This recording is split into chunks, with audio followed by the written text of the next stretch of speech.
So right now, let me introduce the moderator for tonight's discussion, our IRAS colleague, J.D. Stillwater.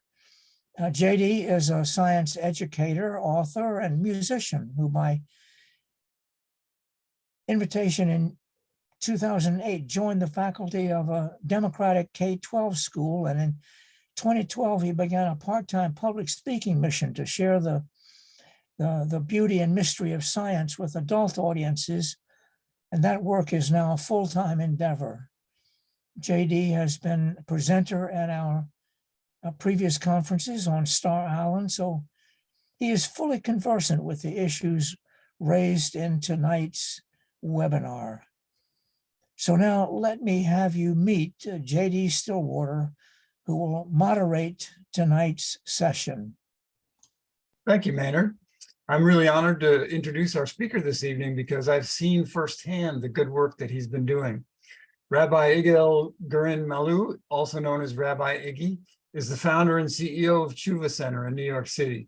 He's a Talmud teacher, spiritual counselor, an artist, and an educator. He specializes in Talmud, Jewish text, spirituality, addiction, recovery, fatherhood, and LGBTQI+ issues, but always focused on practical spirituality. His unique approach offers modes of healing that integrate an individual's actions, beliefs, and values. Previously, Rabbi Iggy was the director of spiritual counseling at Beit Tshuva in Los Angeles, which is where I first learned of him when I attended a Shabbat service there in 2018. Rabbi Iggy's title this evening is Practical Spirituality and the Use of Spiritual Principles in Moments of Crisis, Addiction, and Loss of Meaning. And Rabbi, before I turn it over to you, let me remind everyone that they can post questions in the Q&A at any time and that the chat function is disabled. So here we go.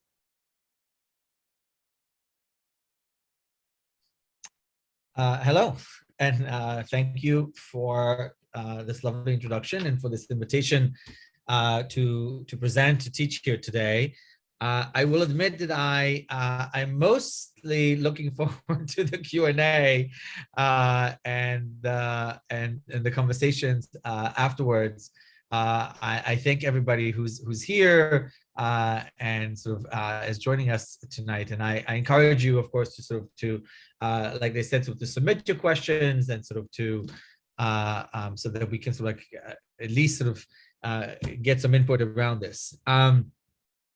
So this is, of course, sort of very strange, right, for any presenter or any teacher when you're sort of talking blank into the sort of camera and sort of hoping that other people sort of they are responding or having the response that you want, right? I primarily teach sort of on sort of like the large grid Zoom, of course, and in person for many years, and in many ways, sort of like that, of course, sort of like represents the very basic nature of what a lot of sort of like I am going to talk about and things so we're going to sort of be part of, in the sense of sort of that, like we said, I've been working for quite some time, for over a decade now, primarily with people who are in recovery.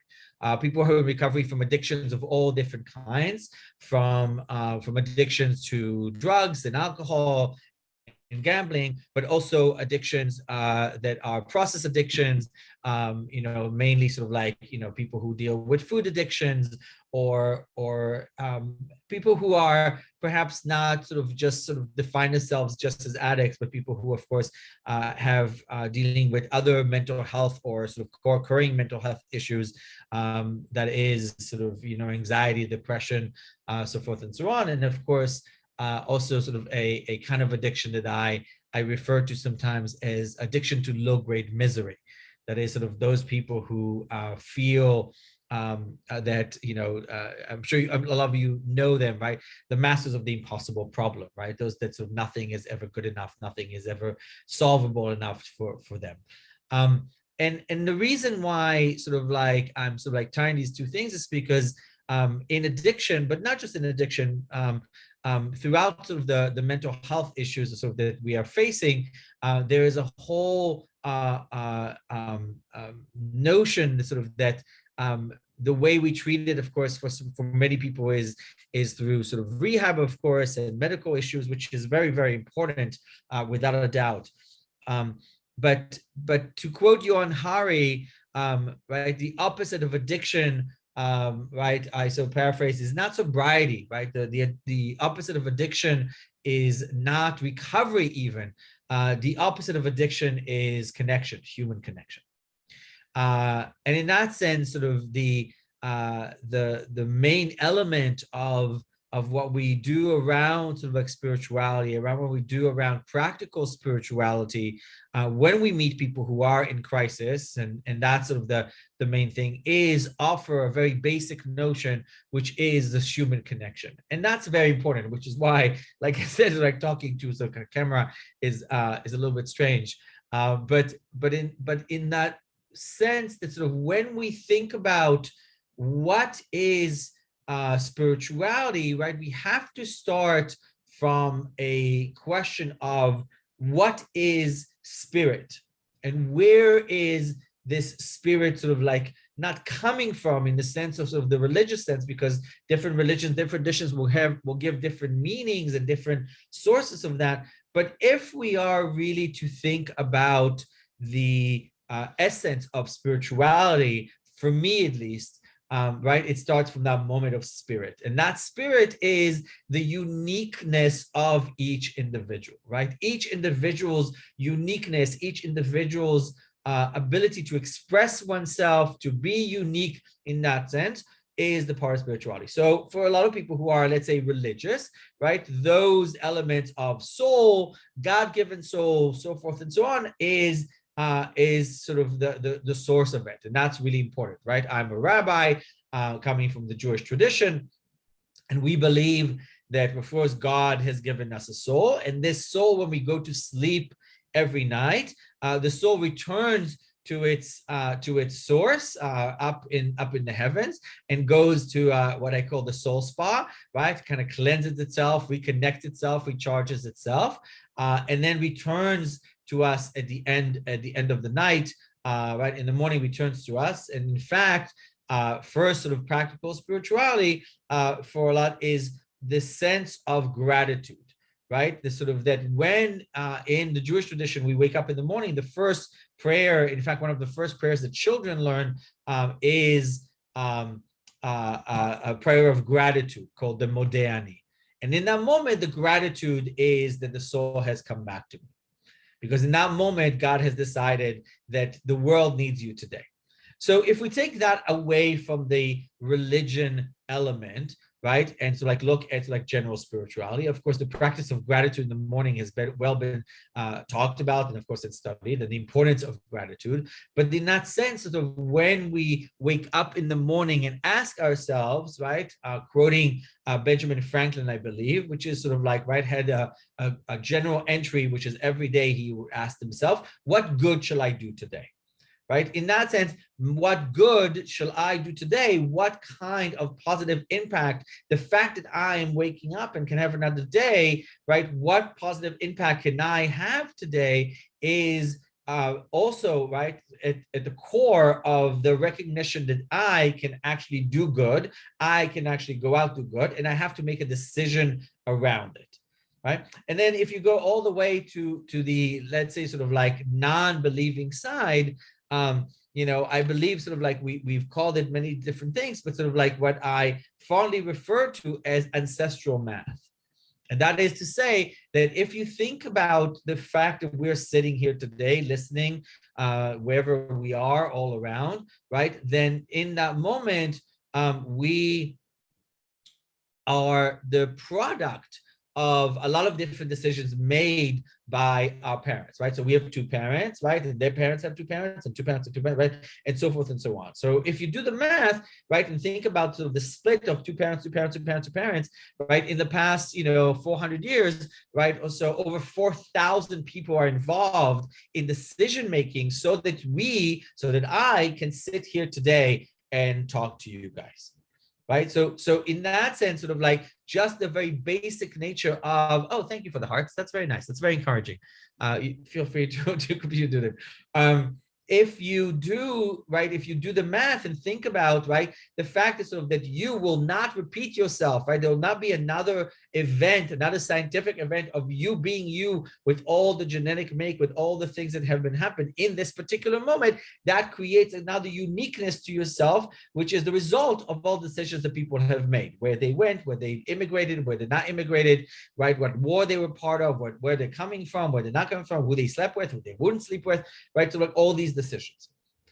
So no matter how you start this, right, this idea is that sort of there's a uniqueness to yourself. And when we think about practical spirituality, at the end of the day, for me, sort of like, you know, that's the first big stop, if not also sort of the last stop, which is this idea that sort of you matter. You have value. You have something to contribute in this particular moment today. And that's really important because for many people, definitely in addiction, but not just in addiction, I think for many people with a lot of elements of self-discovery and all the other sort of like mental engagements or like issues that people have, right? We forget that we have value. We forget that we matter. We forget that we have a real sense of gravitas, and that many times when we we'll call it like choose maladjusted behaviors, right? They could in fact harm us or do in fact harm us. Do in fact harm us.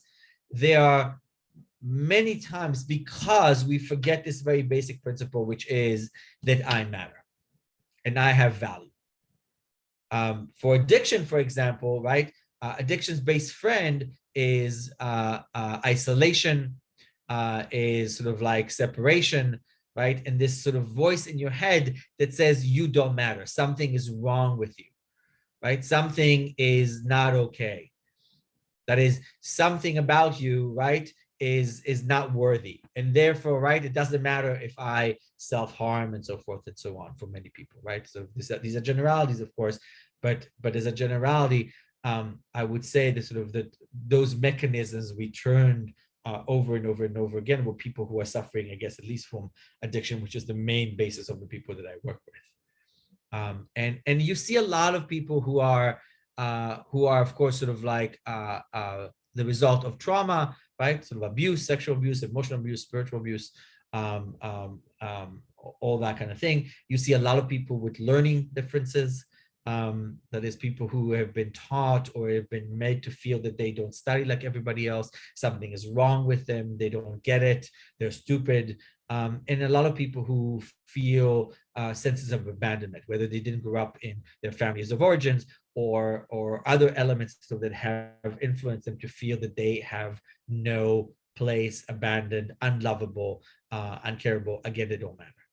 And therefore, sort of like, right, immediately after that, so like there's this sort of notion for me around this sort of idea of practical spirituality, which is how do I then shift the point of view, and in that sense of like on my business card, it is there's an idea, right, that we created a while ago, which is why fit in when you can belong.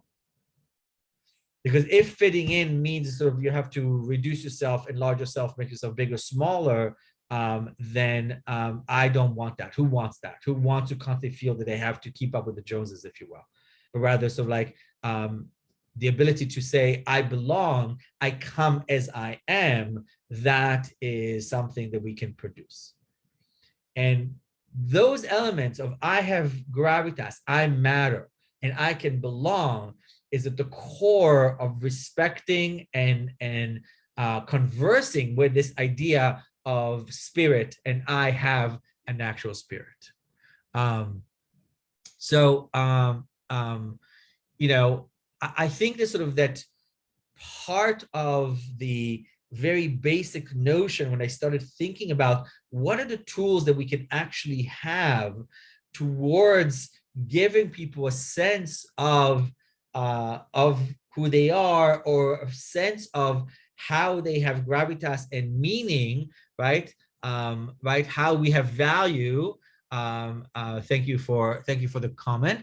That when we look at that, then we start with this idea that is doing things for their own sake. So first example, right, and this is actually there's a small booklet about it. It's been written and talked about. This military person talking about it as well. But we discovered, right, research suggests that people, for example, who make their bed in the morning have happier, more successful lives. And, when you think about it, right, I always say, like, why? Right? In many ways, right? So like when you think about making a bed, it is futile. It's senseless. You're going to get back into it. It's going to get messy again, right? There's no reason why you should make your bed, right? Actually, in fact, it is counterproductive to make your bed because it's sort of like, right, so much of a specific sort of like idea of making a bed, considering you're going to have to sort of like mess it up again when you go back into it. And yet both the research and this idea of doing something for the sake of it is one of the very basic element of practical spirituality. One of my own mentors used to call it sacred housekeeping. So, right, here's this idea and this practice of making your bed in the morning that would actually make you feel better about your day, that would actually make people more successful, as the research suggests. And it is an element of doing something for its own sake that has nothing to do, of course, with religion, God, spirituality. That notion is reflected through a lot of different ancient spiritual traditions, and at least in Judaism, which is the one that I can speak with certain amount of authority on, is this idea that what we would call in Hebrew Torah lishma, Torah for its own sake, studying for its own sake, making a promise for its own sake, creating a habit for its own sake. That no matter what, if I choose to do this, it is because I said I would. And if I said I would, then I want to be able to honor the fact that my word has meaning. Because if I'm able to actually then honor the word that has meaning for me and not give myself excuses, I'm sending a signal to the self and to the world that my word has value, and therefore I have value as well. And that is one of the first basic steps that made me think a long time ago around what other ways we can actually produce these results that allow us to retain or promote, strengthen, and grow our sense of self, right? Lucy, right, by belonging, that's very tricky. Of course it's tricky.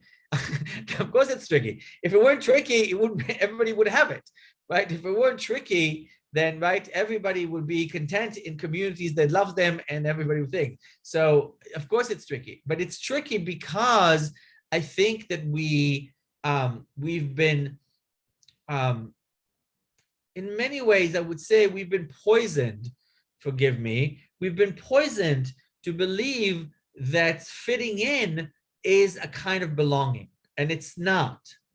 Because belonging for me allows us to really be ourselves in both the right, so the good and the bad, not bad in the judgmental way, but like as in the opposite of good, right? But so like the ability to actually show up as oneself, right? How many times, for example, right, somebody says, "How are you?" And really what they want to hear is, "Oh, okay, I'm all right." Because if you really stopped them and said, actually, right? Because somebody when somebody asked me today, how am I? If I'm not doing well, right? I will say to them, hey, if you really want an answer, let's make some time so I can tell you what's going on with me. Because, or if you just want to say, okay, we just say, okay, I'm happy to be like, yeah, everything's going to be fine. But how many times have we not really sort of listened? Or how many times have we just expected to say that? Right? And how belonging allows us to sort of to feel that sort of we can say to somebody, hey, I actually want to tell you. And vice versa, if the other person says, I actually really want to hear, I can't right now, right? Because I'm running to a meeting, to say, hey, listen, just that. I can't right now. I actually really want to think, can we make a time later today or tomorrow? Let's make a phone call or coffee. I would love to hear what's going on with you. Belonging means sort of that we find people, spaces, communities that allows us to actually be able to be open to the fact that we are not always great, right? There's a lot of movement in sort of kind of the spiritual and pseudo-spiritual world in the last, I don't know, few years with Instagram and everything of like, you know, good vibes only, right? No complaining. Right, and for me, it's nonsense. It's what we call spiritual bypassing, toxic positivity. Real spirituality has to contend with the amazing parts of life, but also with the challenges of life. Life has challenges. It has parts of it that sort of like are difficult and painful and full of sorrow and mourning and loss and you know, disease and all that. And real spirituality has to be able to contend with that. Practical spirituality has to give us tools to not just say, oh, forgive me, right? Let go and let God. Real spirituality doesn't say like, oh, you know, people are like, oh, this is for the best. It may be for the best in the long run, but in this moment, I'm also feeling the suffering. And what is the meaning of my suffering? What is the meaning of my pain is a very important aspect of that practical spirituality for me. Along those lines, I offer also sort of like here I'm going to share something on the screen if it allows me. There we go. A text from Parker Palmer, Hidden Wholeness, that says, right, in this culture, we know how to create spaces that invite the intellect to show up, to argue its case, to make its point. We know how to create spaces that invite the emotions to show up, to express anger or joy. We know how to create spaces that invite the will to show up, to consolidate effort and energy around a common task. And we surely know how to create spaces that invite the ego to show up, preening itself and claiming its turf. But we seem to know very little about creating spaces that invite the soul to show up, this core of ourselves, our selfhood. So for Parker Palmer, right, and in that sense for me, this idea of how do we create spaces for the soul to show up? How do we create spaces for the uniqueness of each individual to show up is at the core of how we make people feel that they matter, and how do we allow people to express themselves and grow within those expressions. One of the ways is sort of that we do it, which I always found very important to me, is this idea, which is sort of like at the basis of a lot of Jewish traditions, which is learning together, opening a text together, seeing how people react to a text together. And while, yes, I'm sort of like mostly lecturing, I want to show you in a minute or two a text that is sort of like very old, right? It's over 2,000 years old. It comes from the Talmud, which is a compendium of ideas sort of like compiled by different rabbis sort of after the destruction of the Second Temple in Jerusalem.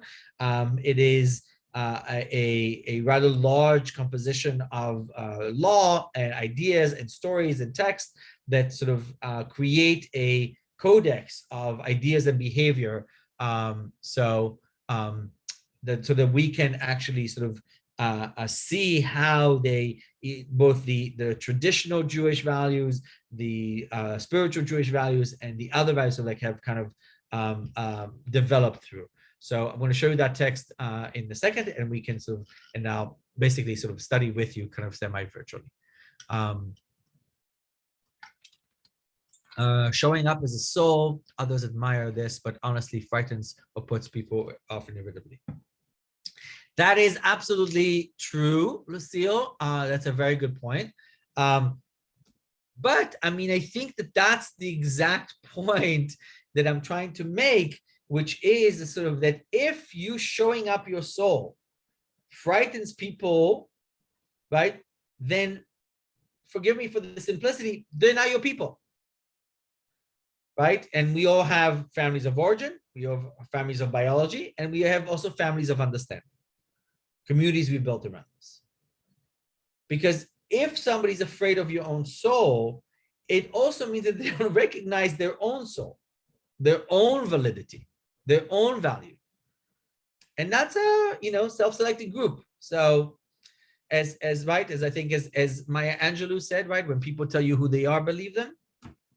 I think that's the right thing. I think that's the right gift. All right, let me find the text, and then we can, I'll show you this idea as it plays out.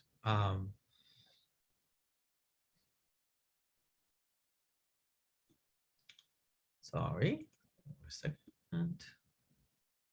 So that it takes a minute to find it. My apology.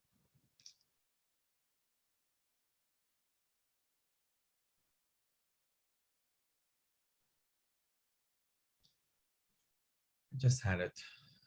Apologies. I'll find it in a second.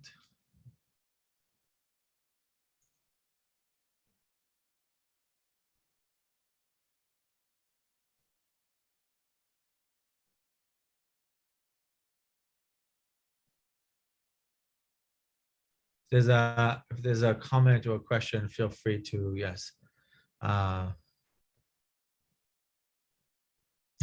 You're running out of people. It's okay. You only need a few, right? You don't need a lot. You just need a few to be able to understand you and you understanding them.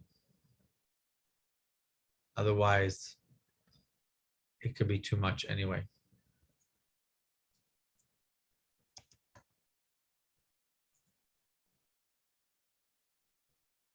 Okay, I can't find the so I'll show you the original text.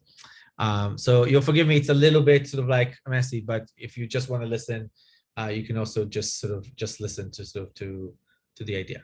So this is from the Talmud, the page that you have in front of you. I apologize, I can't find the other one, for it just escaping me. But we're going to read just the English, ignore the Hebrew, and we're going to sort of like look at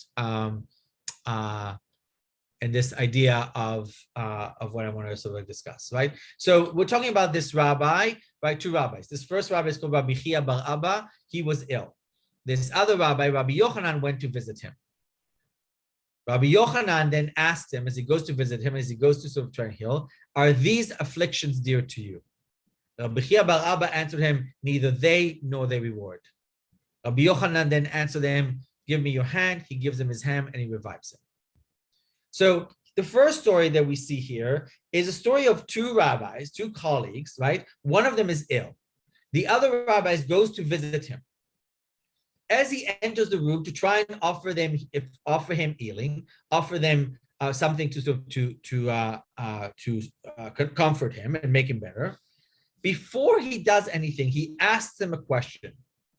Hey, Rabbi Chia, are these afflictions dear to you? Do you get something out of it? Are you willing to let it go? Rabbi Chia answers them, neither them nor their reward. I don't want them anymore. And Rabbi Yochanan then offers him his hand, he offers him, and he revives him.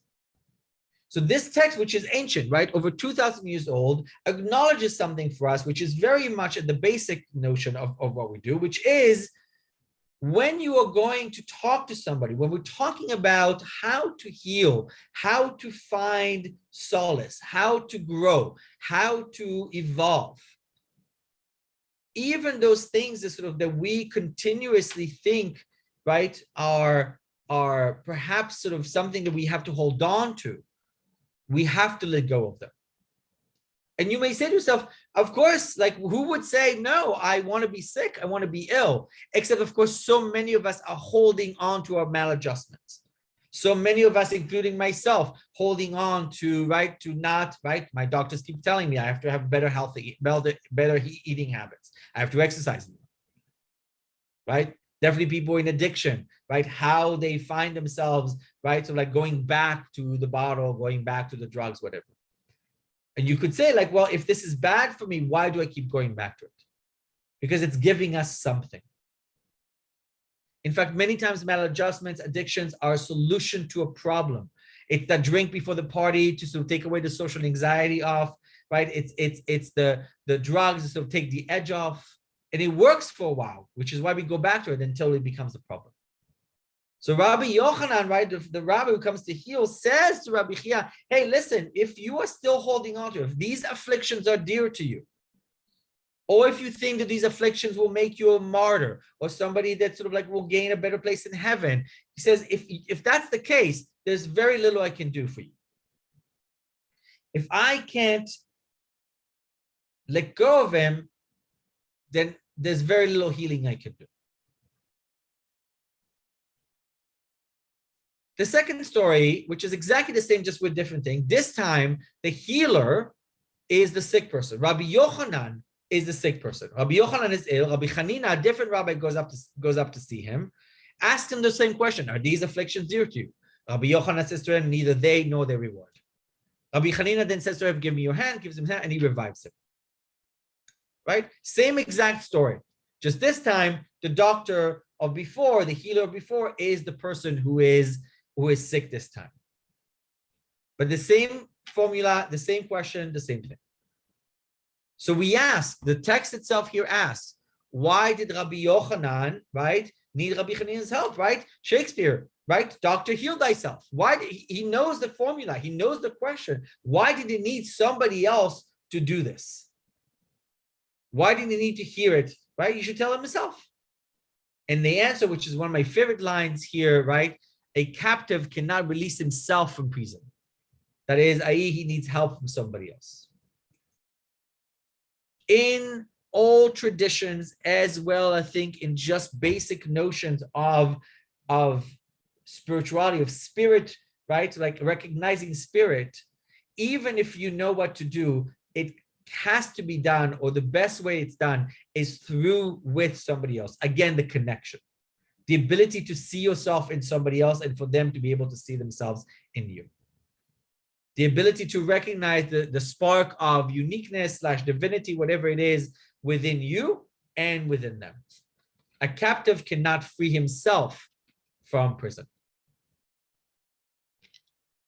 So imagine, right, when we talk about tools, reading together with somebody who walks in the room these texts and asking them, what do you think?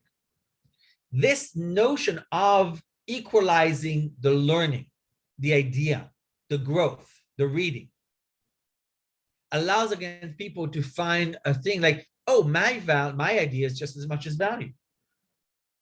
One of the major elements of working with clients and people is a shift for me between a role-to-role position, rabbi, student, doctor, patient, parent, child, teacher, student, whatever it is,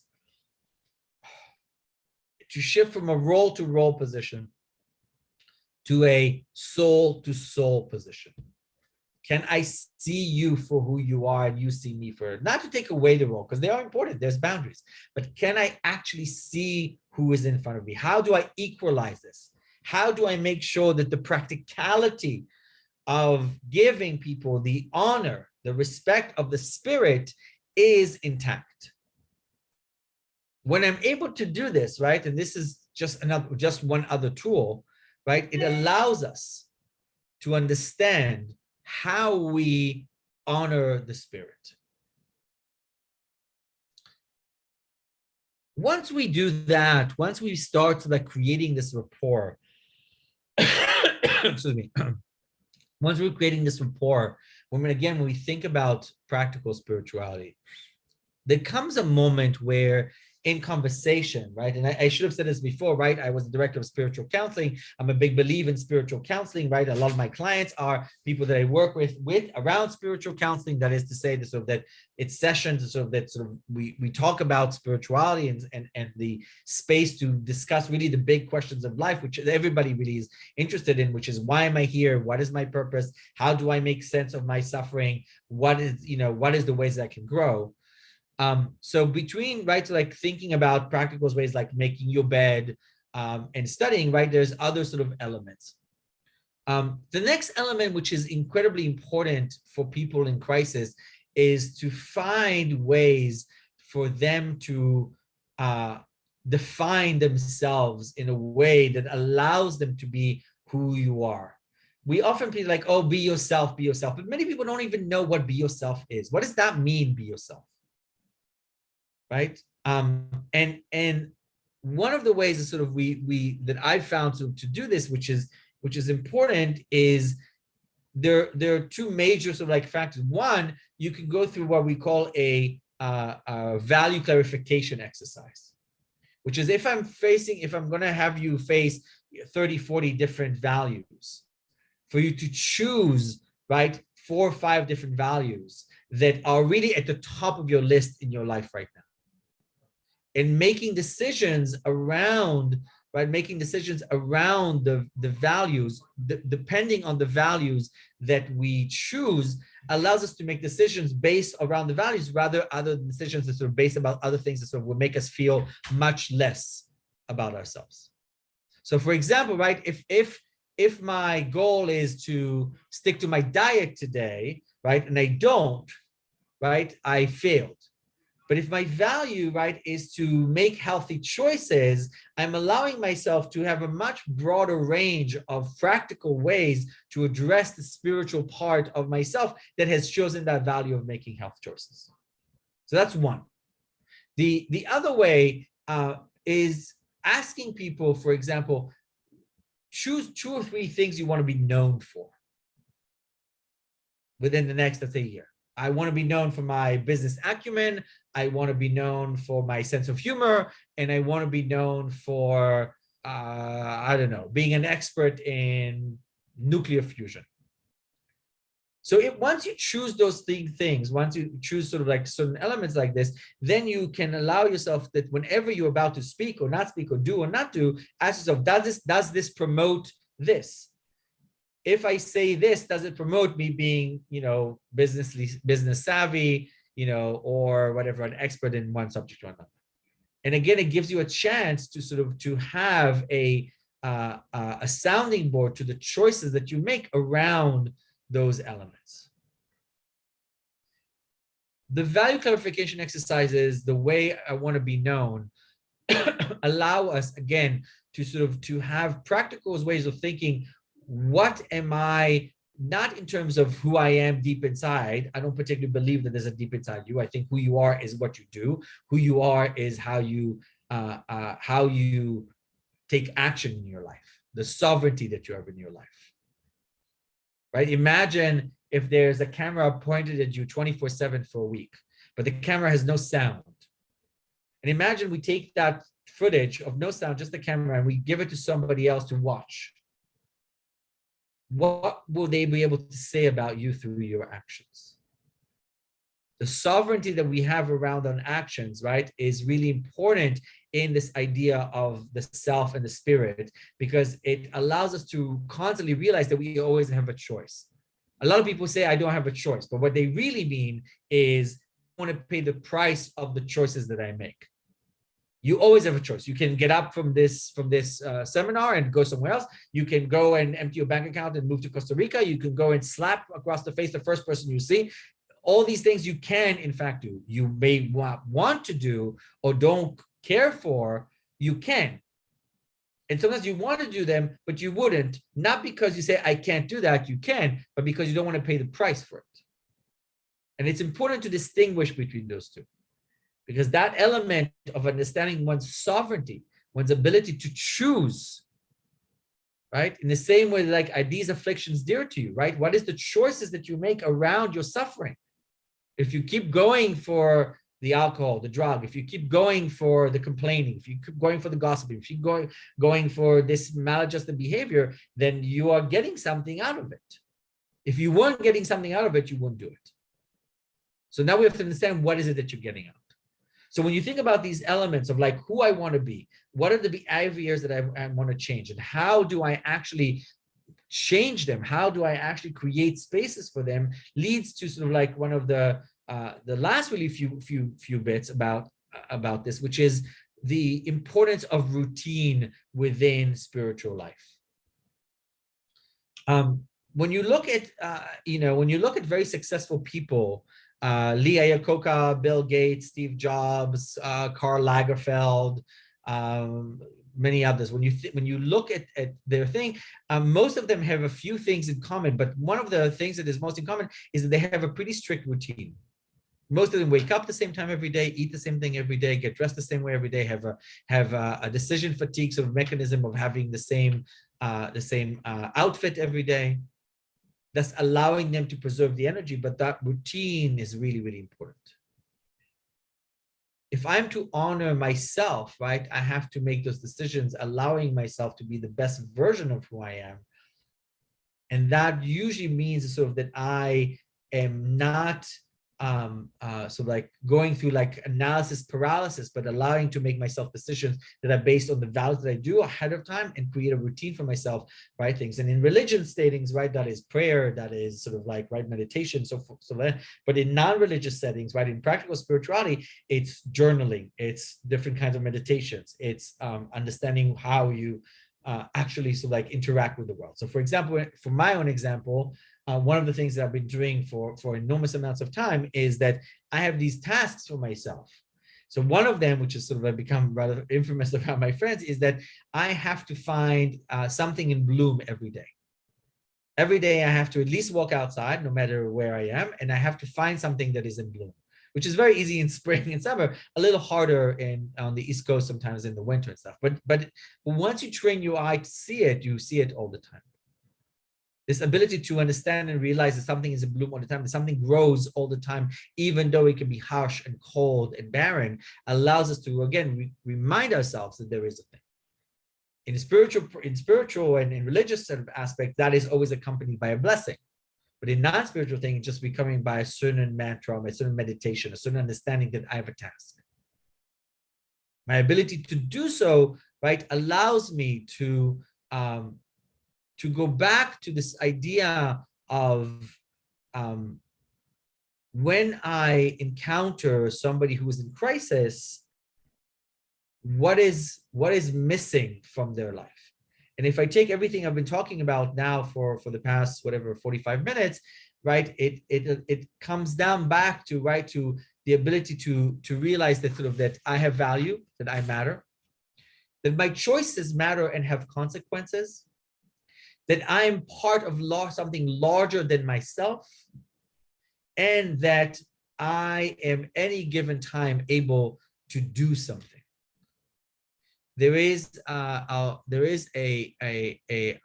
idea that sort of that really has affected me deeply in terms of how we see ourselves in terms of changing our lives, the uniqueness of how we do it, and there's a couple of things, but one of them is that when God, if you will, nature has created the world, before he created humanity, he created the ability to repent, because God knew, if you will, that we are going to mess up. And if a person says, in our tradition, a person says, I'm just going to be a good boy, I'm never going to sin, I'm never going to do something bad, God himself saying like, that's not how I built you, that's not true. Because it is through this idea, what we call Judaism tshuva, but through this idea of understanding oneself, that we are able to move forward and learn from our mistake. And I'll end with 6 questions. I've developed this idea that we work with clients every Thursday, which has nothing to do, of course, with religion, but all about with spirituality, which is thinking about, when you think about my week, when I think about the ways that I do things, sometimes when I miss the mark, when I do something that I shouldn't be doing, or when I hit the mark, when I do something that I am supposed to do, is to divide it into 3 main categories: truth, remorse, and responsibility. In truth, I ask 2 questions. What did I do, right? Let's say, what did I not do well? How did I miss the mark? I aimed for something, but I missed the mark. What did I do? And what did I tell myself when I was doing it? The lies I tell myself when I was doing it. I gave myself an excuse when I didn't pick up the phone or didn't call that person or had that extra burger or took that drink or whatever. Then the next two question is, who is affected by this and how they're affected by this? And it's never just me. Because if I choose to, right, get off my diet and choose to sort of to have a less healthy lifestyle, that means that people who are around me may be affected by my health, by my longevity. And the last two questions are, what did I learn from it? And what is my plan of action? And those ideas, truth, remorse, and responsibility, as a way of constantly examining your life through a practical spiritual lens, allows us to sort of look at the patterns and allows us to sort of to make changes of when we want to do it, especially for people in crisis, but not just. It becomes a voice in your head that allows you to choose all these things. And again, make choices for yourself that then you're going to do, right? And thus sending a message sort of that your own voice has value, and the ability to then like express yourself in the best way that you want to do, because you are growing, because nobody's perfect. And we are basically sort of preaching a Torah, a wisdom of brokenness. We all part of this human condition. And the fact that we've pathologized the human condition, we've made it, right? You're too sad, there's a pill for that. You're too happy, there's a pill for that. The fact that we're able to sort of to actually interact with this idea that is, we're all part of this human condition, and therefore our feelings have value, our thoughts have value, our life have value, allows us to really sort of like be able to stand tall and say like, I'm not perfect, you're not perfect, but at least now we can connect and you can see me and I can see you, and we can equalize the relationship by saying how I am vulnerable, which is a strength, not a weakness, and you can then be vulnerable with myself. And then I feel that I'm seen and heard, feel connected, perhaps even feeling like I belong. Thank you, everybody. Wow, that is amazing. And you can see the applause and the hearts on your screen. Thank you. And I was getting texts too from from people. This guy's amazing. Thank So, you. I appreciate that very much. Let me remind people to go ahead and put questions or comments in the Q&A. Yeah, please. But I was wishing that I had invited more of my friends that are in recovery to hear this, because, well, luckily it's going to be on the website. So, you know. I will be sending links. Yeah. So I'm seeing so many parallels between what you outlined and 12-step programs. And I'm wondering, at Tshuva and at Beit Tshuva, did you incorporate 12-step programs? What's the relationship there? Yeah, I mean, you know, 12-step, like many other sort of like of these things, are rather remarkable sort of like I would say containers of step work, right? And so basically when we talk about Tshuva things, it's like I often talk about it, I incorporate 12-step programs, Jewish wisdom, text, ritual, and best practices to allow people to become the best version of themselves, right? I think that, right, there are parts of the 12 steps that I'll be outlined, like is not my thing, right? You know, again, I'm not I'll say this, I'm not a let go and let God person, right? Like I'm not a like, oh, God will remove my character defects. Great, that may work for some people, no judgment. Doesn't work for me. God has not come into my life in that way. I don't think that's the right thing for me. But there are parts of it, which is, right, understanding what surrender is, understanding where higher power of your own understanding is part of, taking inventory of where you were and where you want to go. Like those elements are very powerful ideas that, again, so like 12 step didn't invent, right? They took it from other things. But I think that this idea of creating a rung system, right? A way of like moving from one step to another and then repeating itself, right, is definitely at the core of a lot of old spiritual traditions of betterment. Yeah, especially the things that stood out are the captive can't set themselves free. They need a community, Right. They need outside help, they need a higher power, something outside themselves to free them. And also what you said about, and you read from the text, being completely ready to have this taken away. We're not completely ready. It's not going to really work. Well, what I love about that piece is that it's a conversation, right? Well, love and peace, it's not just like, oh, I'm ready. Like somebody is like, hey, are you actually, because I'm going to show you if not, right? And again, that happens in this sort of like back and forth. I think, pandemic has created great sorrow and suffering and loss, right? Not the least of which around my own personal family. I'm sorry. Thank you. But the things that sort of that it has taught us or showed us is that as soon as we cut ourselves off from our communities, we suffer. As soon as we isolate, we suffer. And as soon as we do that, all of us, right? And that was one of the amazing things about, not amazing or great, but like that in the collective essence of COVID, whether you were in New York or Costa Rica, Panama or Tel Aviv, you were feeling anxious and scared and lonely and isolated. And that was part of the human condition. And we're so rarely reminded of that on such a global scale. Yeah. Yeah. And that community piece, I had heard someone say once before that, I'm not going to get the words right, but something like addiction is caused by a lack of community. And I kind of dismissed it at the time, but it has grown on me. And hearing you say something similar again tonight, it's like, okay, maybe I really need to take this seriously. Would you take that all the way to addiction is caused by a lack of community? How does the chemical addiction and sort of contextual susceptibility, how do they interact with each other? So I'll say a couple of things. One, right, and I believe this sort of, yes, I mean, addiction has a medical component 100%, right? But I do believe that addiction is a spiritual malady. And in that sense, right, I will say that sort of you don't have to be an addict to be in recovery. And more importantly, I had an old mentor who used to say, you're either in recovery or you're in denial. I love it.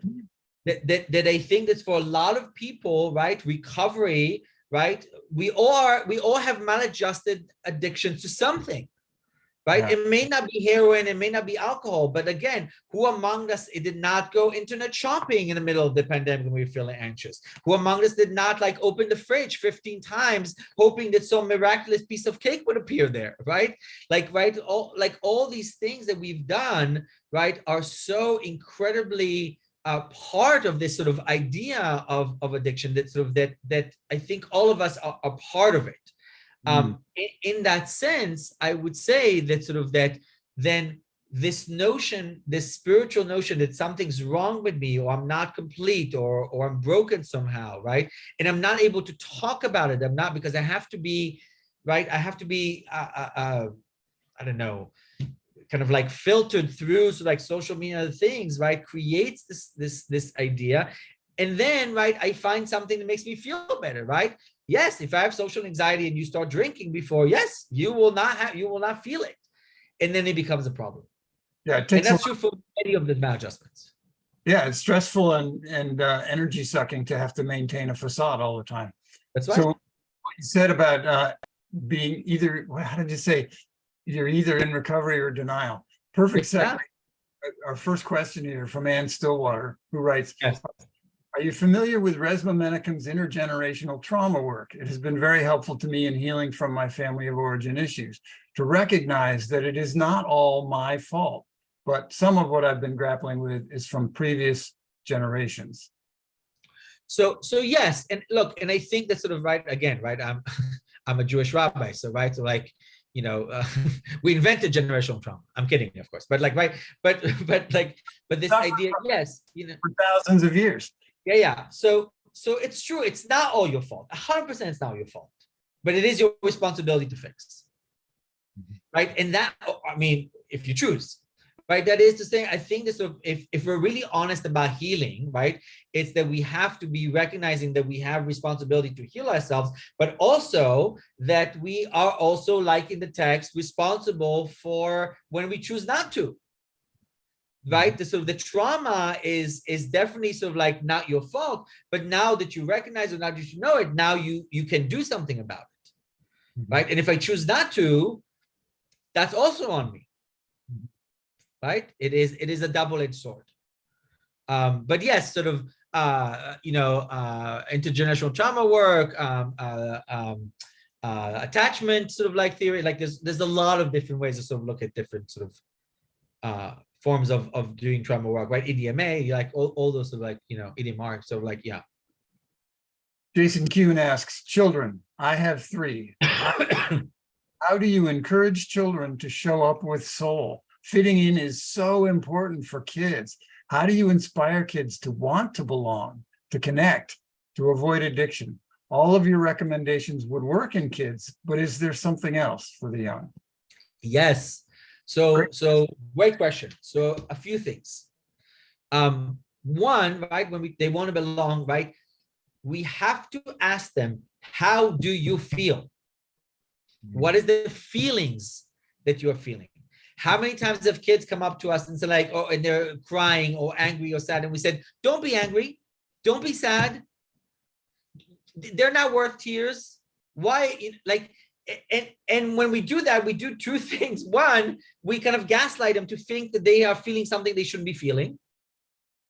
And 2, they're already angry, they're already sad. So we say like, don't be angry, don't be sad, right? It's like telling you, Iggy, don't be 5'8". Sorry, that's all I can be. Yeah, right? Every parent has experienced this. The kid is screaming in the grocery store, and everything you do to try and silence them makes makes it even worse, right? So I think the question of feelings is really important because, I work with this with adults a lot. If people were all over the thing and I would ask people like, how are you feeling? Most people would describe me sensations. Very few people can actually really think about, actually, how am I feeling?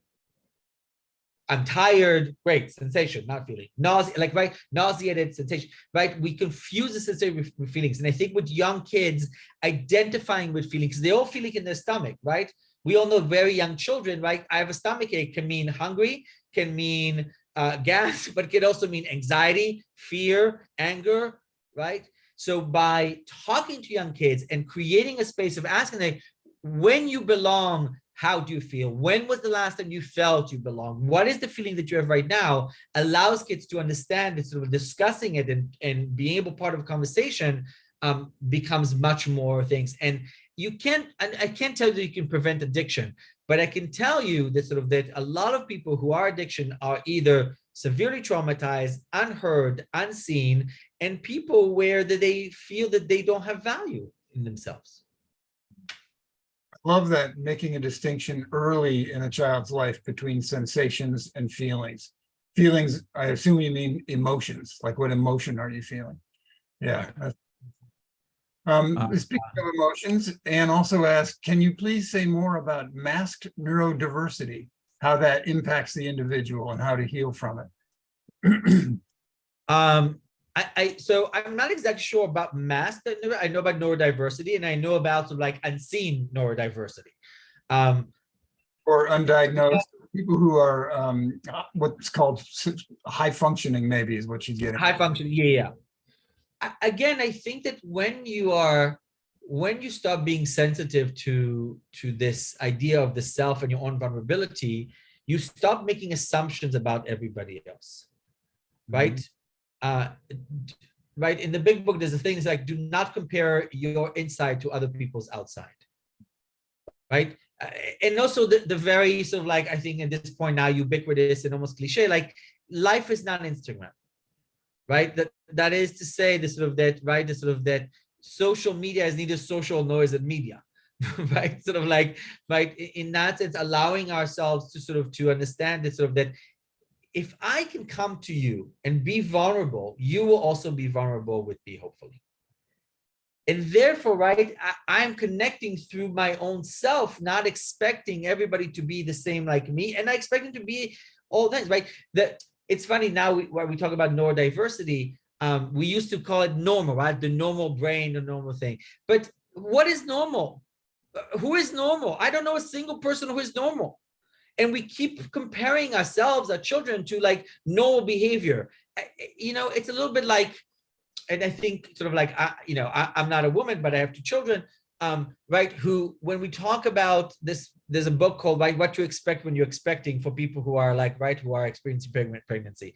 And it was like, but it's never the same. And you always experience anxiety. Well, my baby's not kicking in, or my daughter's not speaking at this age. And you're sort of like, everybody has their path. And we have to allow it. Again, we can't pathologize everything.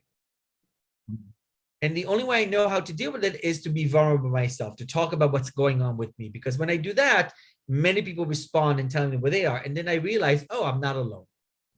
Yeah, it opens things up. Chuck Fowler asks, to what extent have you thought about how your thinking applies at the species level? Okay, so this may be a little at the edge of your wheelhouse. For example, we seem to be addicted to energy. Can we find ourselves as a species in connection with other species? And Absolutely. That's the question, but I'm going to add to it. Are we addicted to a certain way of life that's destructive to other species? So again, I'm thinking about your 6 questions here. Where'd they go? Yeah. So what did we? No, absolutely. So 2 things. One is, of course, we can be connected with other species, right? Have you talked with anybody with a pet? Like, right? Sort of like, right? Of course, right? And now people like, right, pet parents and my son, like, right? The ability to connect through the very basic notion of love, affection, acceptance, right? Love that some pets give you, or communication, or right, the ability to, right? Of course we can, right? It transcends the species in that sense, right? Unless you're talking about alien, which like apparently now they exist, but I have not experienced with them, right? But I would say, at least I don't think so. But the addicted part to energy and stuff, I don't know if we're addicted to energy, but I will tell you this. The most toxic, the most destructive sentence in the English language is, I will be happy when. I'll be happy when I get the job. I'll be happy when I have a child. I'll be happy when I get married. I have a boyfriend, like whatever, first $1 million, my apartment. I'll be happy when always does this. It defers your happiness from now to sometime else, and it gives the power to something external to you to be happy. Yeah. Happiness is a feeling, and like all feelings, it will change, it evolves, it moves. There's no place called happy. There's no there. And if you think there is, somebody's trying to sell you something. And when we stop saying that, when we go into gratitude, when we go into sort of the ability to think about what do I need and how is it different than what I want? What can I be appreciative now, and what can I strive for? Then I'm able to really sort of like stop the tracks of addiction to whatever it is, energy, food, whatever it is that you want, right? I think this sort of things. And to your last point, yes, unfortunately, I think both as human, but this is also true in general, right? So like there's a great Instagram account called Nature is Metal, which is sort of like, sort of like basically sort of like animals eating and attacking other animals in the wild, right? Which is sort of like, right, the nature of life, right? And you're like, oh my God, the gazelle. And you're like, but the tiger also needs to eat, right? And the reason I'm saying this is because all species, right, sort of like have a certain hierarchy and things, and we have to make sure that we consume with responsibility, not just with gluttony. So yes, sort of we are in fact hurting other species, but sometimes we have to. Gluttony was the word? Yeah, that's sort of like, right, so that when we consume, right, it shouldn't be just be for the sport, but just really for what we need rather than what we want. Yeah. I love what you said about happiness. And for me personally, the word serenity has helped to make a distinction that, and gratitude, being aware of a practice of gratitude helps me recognize the happiness that's always here. Absolutely. Victor asks about a worksheet. You yes. spoke about a worksheet. Yeah, that's the 6th question. So the worksheet so some of the worksheets are available. Like if you go, I mean, I'm sure we did, like if you go on my Instagram, which is Not Your Rabbi, shameless plug, in the link tree, there is a journaling sheet that sort of we devised around this. the sheet that you're talking about, the tshuva sheet, right? The 6 questions. I don't know if that's on there. I have to check, but if not, we may be able to send it to you. Okay. Yeah. And once this is on YouTube, people can just go back through the recording. Exactly. Reach out to me and stuff. And we do have an open tshuva group that sort of uses the sheet and runs it every Thursday at 5:30 p.m. So if you're interested in that, also email us, and sort of like you can join the group. It's free, it's open, and sort of, yeah. Thanks. Let's try to send out some of those links to. Yeah, we'll definitely send out those links. I see. What training do I have? Right, religion psychology. So I am an ordained rabbi. So I spent many years in seminary. It's my training in religion. I have some training in psychology. I'm not a psychologist. I'm not a clinical license, in any way, shape, or form. I'm a rabbi. I'm a spiritual leader. Although I did study psychology in school. But mainly most of, the truth is sort of, and I think that's true for so many people. Yes, I have the formal training, but most of my training is just working for over a decade with, hundreds and thousands, if not thousands of people who just come to me when they are in real moments of crisis and want to change their lives. When the place I was working in LA was a residential, the one sort of in New York was outpatient in that sense, and just working with a lot of people who suffer, and especially these days, right? I'm working on creating sort of like versions of these tools for what I believe is the real epidemic that's right out there. Not the other one was fake, but the major, which is the epidemic of loneliness. I think a lot of people are really suffering, and and part of the work that we do helps people with that suffering. And so we're developing a lot of stuff for that. I'm developing a lot of stuff for that. I work on it and sort of talk a lot about that throughout. And again, sort of like my Instagram is sort of the easiest way to sort of to then Not Your Rabbi. And like we said, we'll put it on the website and all that. So yeah, I see Maynard. Yeah. All one word, Not Your Rabbi. Not Your Rabbi. Yes. Okay. It's a play, right? Like, I'm not your rabbi. Right. So looking at your website earlier today, I saw an event, maybe it's an ongoing event called Tattoos and Torah. And that's a podcast. It's a podcast. Okay. I have a podcast and it has many, many, many hours. I highly recommend it. It's me and some guests and just me, called Tattoos and Torah, because I'm a rabbi, but I'm also rather covered in tattoos. So well, that made me think of Nadia Boltz-Weber. She's a Lutheran pastor, also very tattooed. I won't say what she's doing is similar work, but it's the same kind of what you said in your bio, helping take care of the people that the rest of society ignores. Okay. I wonder if you're familiar with her work and whether I do know her work. I do know things, and in general, I think so, like religious leaders with tattoos of a specific ilk, kind of people, that sort of things, right? Sort of like, we gained our tattoos fair and square, but I think, look, I think for me, at least, it's always been a part of my own armor, but also part of a signal, and this idea that sort of that, and this is true for Tattoos and Torah and other sort of ideas, sort of that juxtaposition ideas live well within ourselves.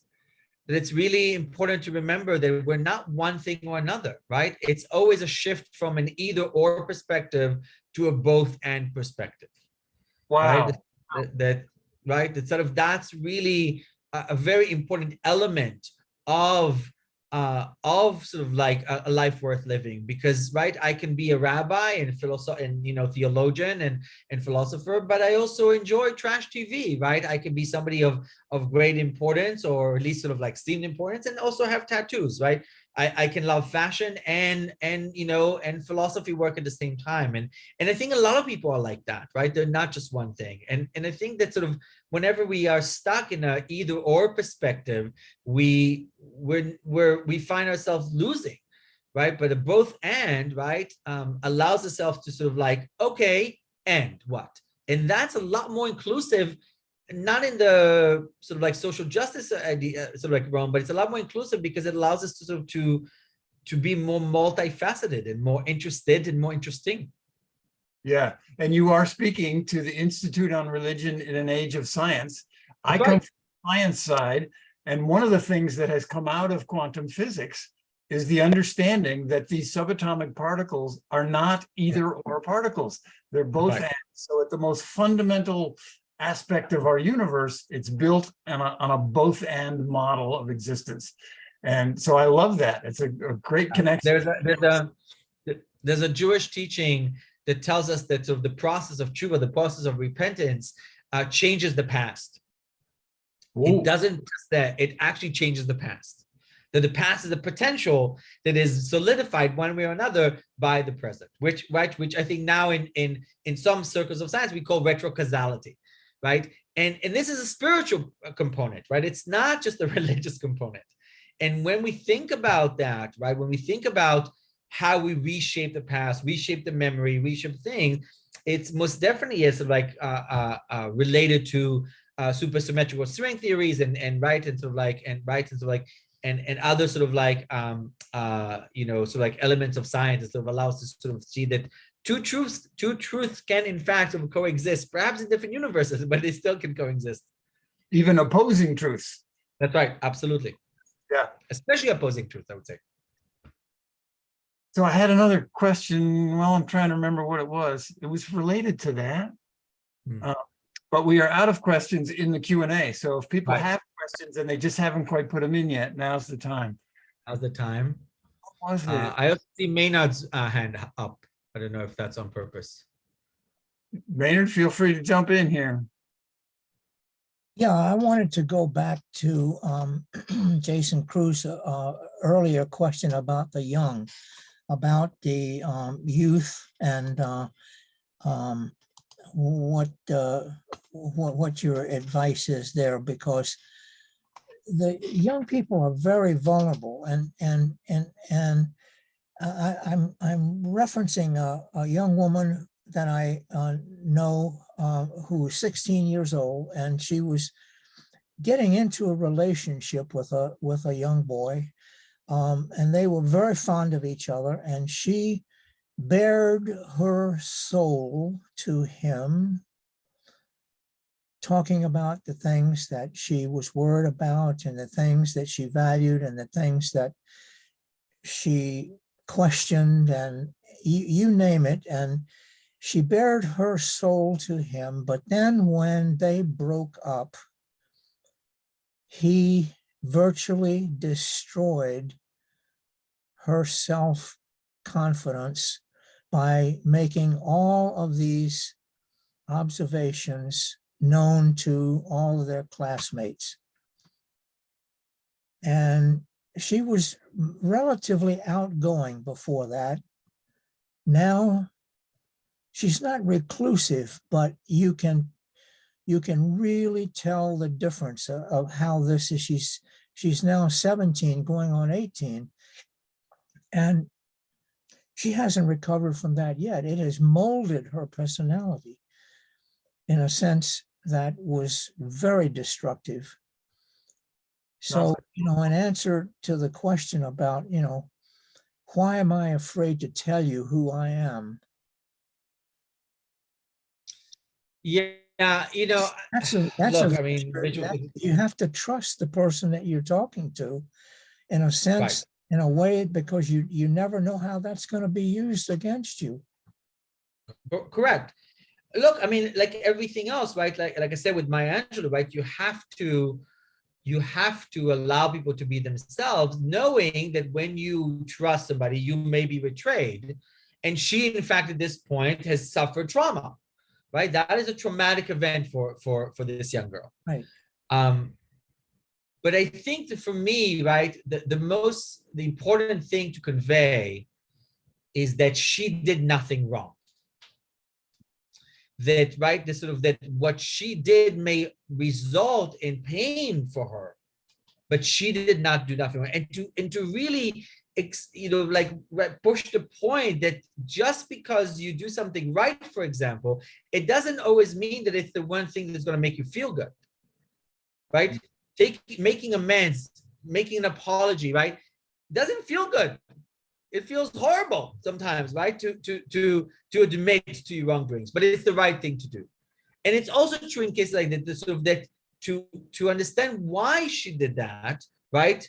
And just because the outcome of this guy, right, who is clearly not a good person at this point in his life, right, he's going to have to make amends for that as well, doesn't mean that she did anything wrong, even though she's experiencing this pain, right? And that's, again, I think where spirituality, where connection to a higher self, where surrender allows it, because you don't validate based on the outcome, you validate based on the choices that you make out of the values that you have.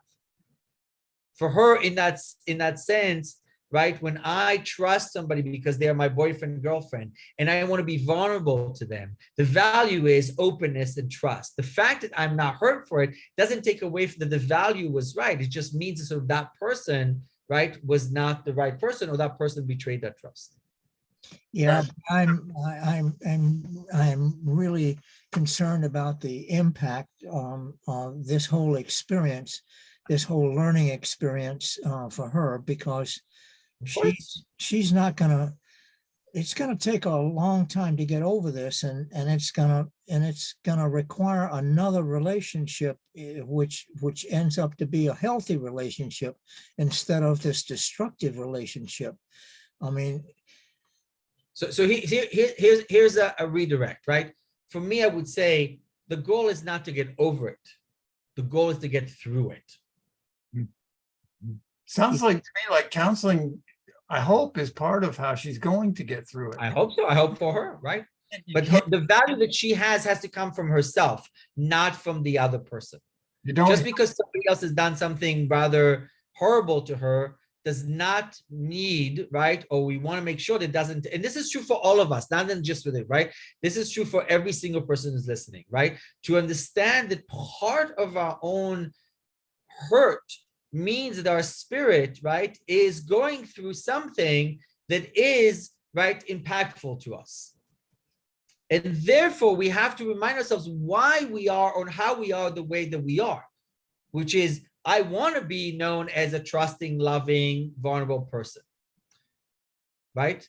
Again, I can't speak directly to her, right? I don't know her specific thing, but I think so. Like when we think about instances like this, right? It's really important to understand that sort of just because we're going through something that's difficult, which all of us will, one or another, right? It doesn't take away from the fact that our value can come from the own values that we find are important to us, that we validate from the inside, not from the outside. Because if we validate around the boys that sort of, right, the sort of the boys that sort of they like us, or validate through, right, whether that person keeps our trust or anything like that, right, we'll be disappointed many different times, right? The only one we can actually take sovereignty over an action is myself.